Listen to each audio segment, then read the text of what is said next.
My whole career was a wet lab scientist, so I worked in cell and molecular biology, nothing to do with any of this stuff at all.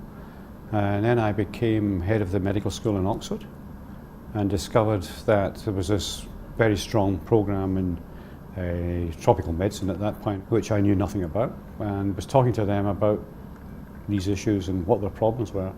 And amongst the issues they identified as being difficult was the lack of good quality pathology. So I said, well, that's interesting, I'm a pathologist. When I've done a little bit more, I might actually go and try and help out. So then I started to look into it and suddenly realized that in fact pathology in many, many countries was either very inadequate in distribution and or in standards, and become involved in the last, I guess, about 7 or 8 years in trying to do something about that.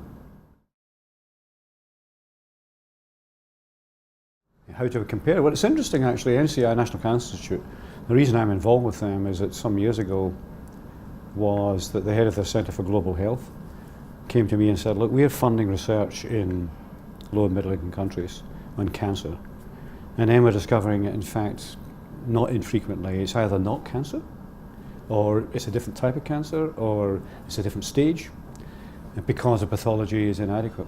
And the cancer registries, which we base policy development on the epidemiology of the tumours in these countries, is inaccurate. So they were actually coming around to the same issue, that they needed to get better quality, better distribution, better access to good quality pathology. And that's why they're interested in it as well.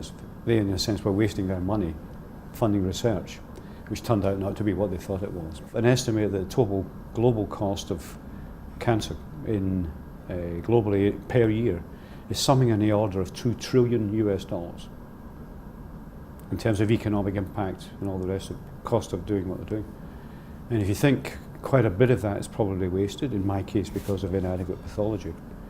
But if you could actually spend, I don't know, 1% of that, which would be like 10 billion, to try and build some of the activities we've been talking about, you can make an enormous impact with a relatively modest investment of what the global cost currently is.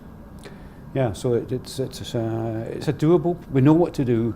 We just need the resources, money, time, people to do it. I guess the thing I'm most convinced about what needs to be done is somehow or other, it's advocacy basically. We have to somehow or other get the message out to decision makers, whether it's politicians or funders, that in fact this is there are these problems, but they are soluble, but they do require dedicated resources and time. And somehow or other we've got to try and get that message together in an effective way to deliver to the appropriate people. And probably the biggest advocates, if we can do it effectively, is actually getting patients on board and getting them to say, actually this cancer care is inadequate for the following reasons. Please, Prime Minister or Minister of Health, would you do something about this?